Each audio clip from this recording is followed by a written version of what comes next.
45 minutos han pasado de las 8 en Argentina, ya está con nosotros Agustina Bordigoni, política internacional, y vamos a hablar de lo que va a pasar el domingo en Chile, ¿no? Porque se vota por una nueva constitución en Chile. ¿Cuáles son las expectativas? Agus, buen día, ¿cómo va? Buenos días, ¿cómo estás? Bueno, las expectativas son un poco difíciles para la aprobación de una nueva constitución, porque las últimas encuestas vienen dando casi un 10% de diferencia a favor del rechazo, a pesar de que el 78%, casi el 80% de la población en 2020 votó por una nueva constitución, y creo que sigue habiendo ese consenso sobre una nueva constitución, pero bueno, las encuestas lo que dan ahora es que ganaría la opción del rechazo, ¿no? al nuevo texto constitucional. Bueno, ¿qué se dice del sector de Boric? ¿Qué dicen en el gobierno por estas horas?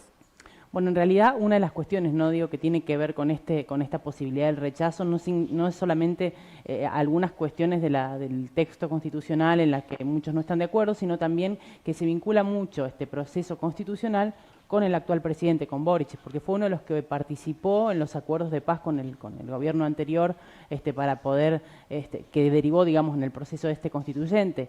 Es decir que, digamos, desde el gobierno en algún momento intentaron desvincularse de este proceso constituyente, porque en definitiva es un proceso que se empezó a dar antes de la llegada de Boric al poder, pero que la verdad resulta difícil desvincularlo, una porque participó de eso y otra porque en muchas cuestiones el gobierno está de acuerdo con este texto constitucional. Así que la postura yo creo que es un poco de apoyar este proceso, lógicamente, pero por otro lado tratar de que eso no repercuta de una manera política negativa contra el gobierno. Y por otro lado también lo que se ha encargado de hacer la coalición que está en el gobierno es de digamos, de dar tranquilidad sobre algunas cuestiones que generaron preocupación o que incluso también circularon muchísimas noticias falsas durante esta campaña, ¿no? A favor, digamos, a favor del rechazo. Digamos, fueron estas campañas, que por ejemplo decían que si se aprobaba la Constitución, las comunidades originarias podían dividirse del Estado de Chile, por la cuestión de que la Constitución reconoce al Estado de Chile como plurinacional, pero también la Constitución dice que, digamos, reconoce las autonomías de los pueblos originarios y la autonomía política, la autonomía en justicia, pero que no tienen derecho a secesión. Es decir, que son noticias falsas o interpretaciones erróneas del texto constitucional. Y creo que también gran parte de esta votación también se va a dirimir no solamente por la gente que está a favor o en contra del texto constitucional, sino también a favor o en contra del gobierno de Boric, ¿no? ¿Y qué otros puntos para tener en cuenta de esta nueva constitución? ¿Qué hay que tener en cuenta o qué están teniendo en cuenta?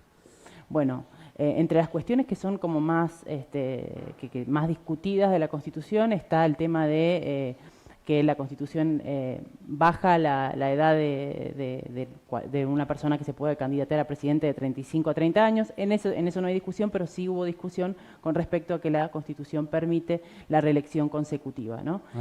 Bueno, pero la coalición de gobierno lo que hizo ahora fue decir, bueno, nosotros estamos a favor de la Constitución, vamos a apoyar la Constitución, pero si esta Constitución se aprueba, vamos a modificarla.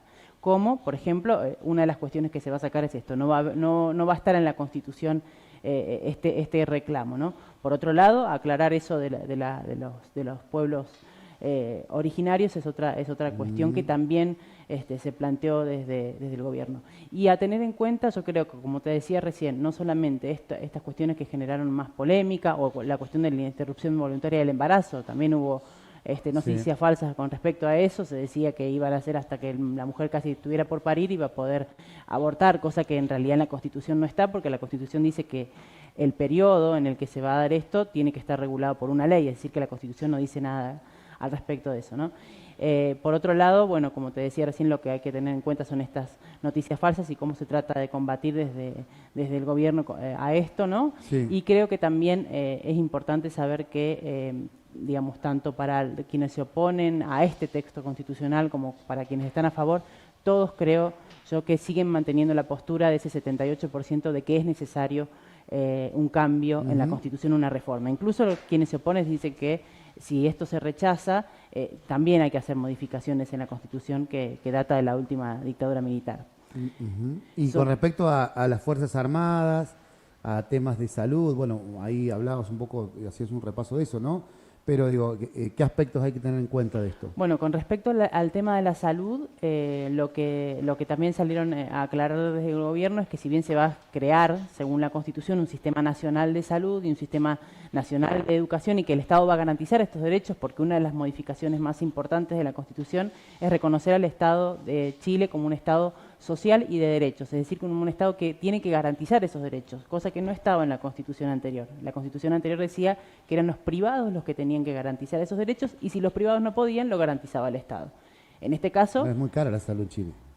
Digo, sí, y además que, digamos, hay un sistema mixto, pero digamos, el temor era que supuestamente iban a desaparecer las clínicas privadas y las escuelas privadas, y bueno, tampoco es así, que es otra de las cuestiones que se aclara en el documento por parte del gobierno, digamos. Que esas interpretaciones que se dan, quizás porque, digamos, obviamente que las normas, las leyes, no solamente las constituciones, sino las normas son por lo general bastante generales, valga la redundancia, bueno, se hizo este documento para aclarar esto, que tanto el sistema de salud como el de educación van a seguir siendo mixtos, si bien van a tener una participación del Estado, porque el Estado va a garantizar esos derechos de salud y educación, que eran además... Una mayor accesibilidad, eso es lo que están planteando. Digo. Exactamente, que además era una de las cuestiones que se plantearon en las protestas de 2019, porque creo que este texto constitucional responde en gran medida a todos esos reclamos que en 2019 sacaron a la calle a los chilenos, ¿no? Que fue la inequidad social, el sistema de pensiones. Bueno, siempre te lo planteo y creo que lo hemos hablado, ¿no? De decir, bueno, la cantidad de chilenos que vienen, por ejemplo, a la Argentina a hacerse atender, ¿no? En el ámbito sanitario.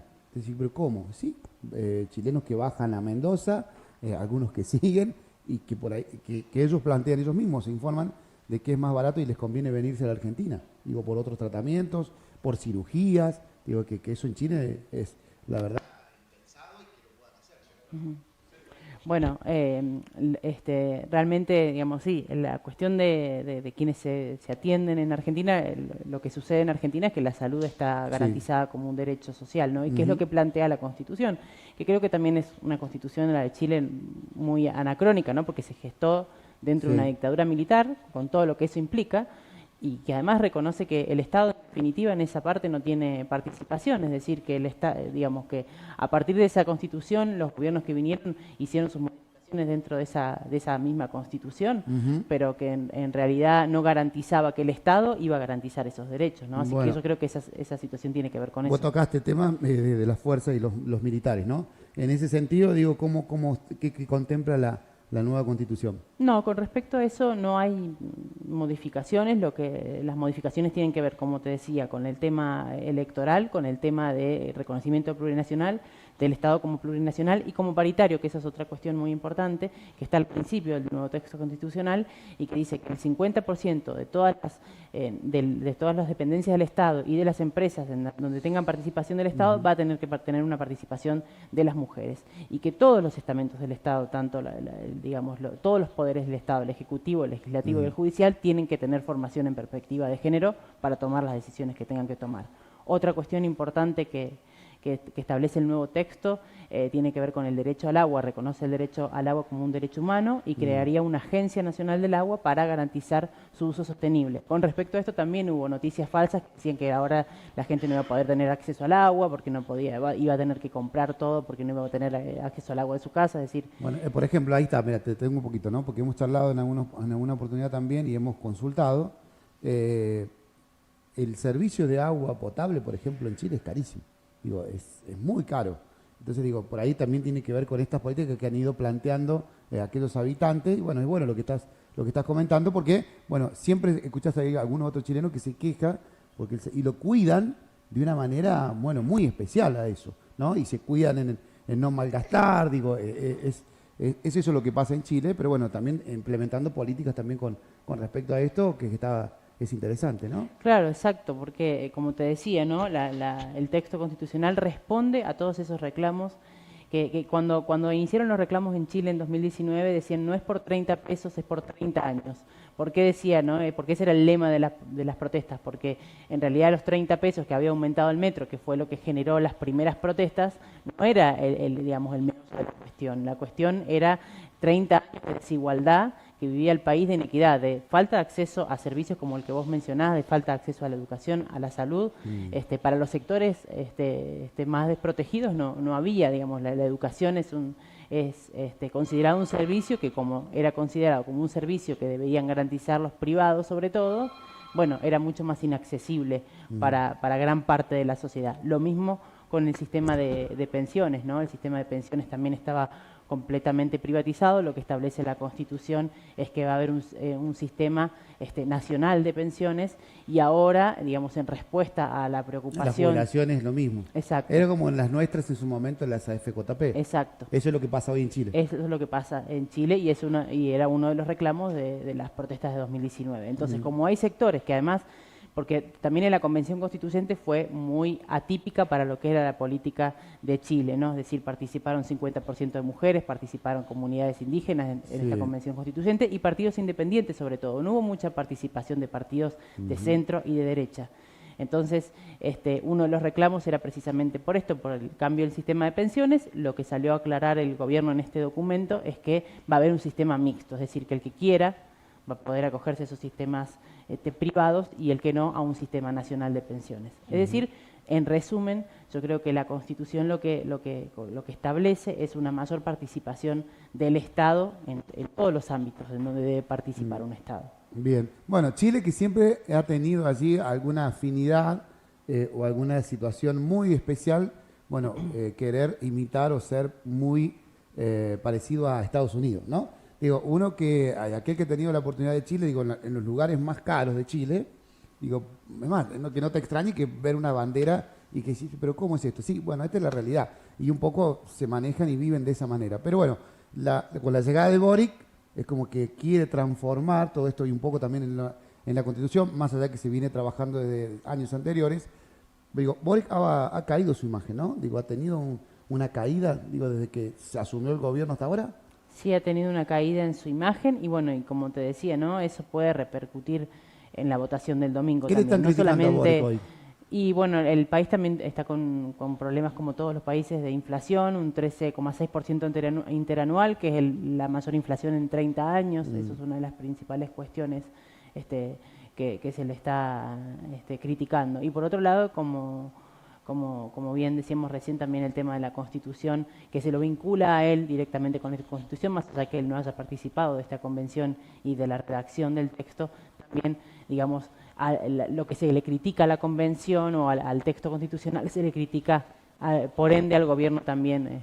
Bueno, se le criticaba mucho también, ¿no?, que tuviera por ahí personas inexpertas, sin experiencia, digo, dentro del gobierno, personas jóvenes que no tenían la experiencia, que eso también ha sido muy criticado por eso, ¿no?, que han tomado medidas que no condicen o que no tienen que ver con la realidad del país. Digo, esto también ha sido crítica permanente. Sí, una de las promesas electorales de él era una mayor participación de mujeres y de personas jóvenes, y que también se ve reflejado eso, digamos, pero creo que tiene que ver con un cambio dentro de Chile más que de gobierno, ¿no? Porque esta Constitución y la llegada de personas más jóvenes tiene que ver con un cambio en el país que estaba necesitando, evidentemente, por las protestas que vimos en 2019 y que en realidad pararon por la pandemia. Sí, digamos, es verdad.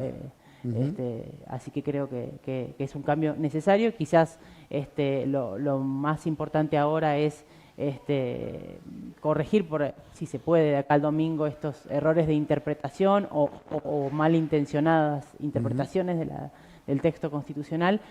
Creo que es difícil revertir la tendencia de las encuestas, pero sí considero, como creo que la mayoría de los chilenos consideran, que un cambio en la Constitución es necesario. Bien, bueno, vamos a ver qué es lo que pasa, y por supuesto, bueno, estaremos atentos a lo que sucede, ¿no? Bueno, en las pocas horas esto ya se va a dar. Digo, por lo pronto lo demás todo con tranquilidad. Digo, se está llevando este proceso previo al domingo, digo, todo con tranquilidad.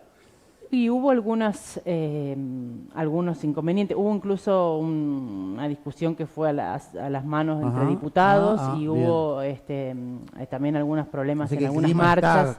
Sí, está polarizado como Chile no está acostumbrado a ver, ¿no? Porque Chile no es un país tan polarizado quizás como el resto, pero en esta cuestión de la Constitución sí se ve una mayor polarización entre los que están a favor y en contra, porque hay muchos puntos en los que distintos sectores, sobre todo los más conservadores, están en contra, como te decía recién, el tema del tema del aborto, el tema de la mayor participación del Estado, y hay sectores que no están de acuerdo, sobre todo en el interior, Ujú. que hay personas quizás más conservadoras que en la capital y personas mayores que también están más en contra de este nuevo texto.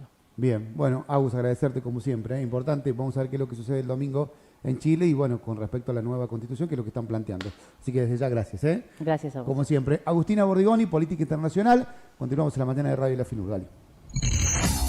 24 horas de información.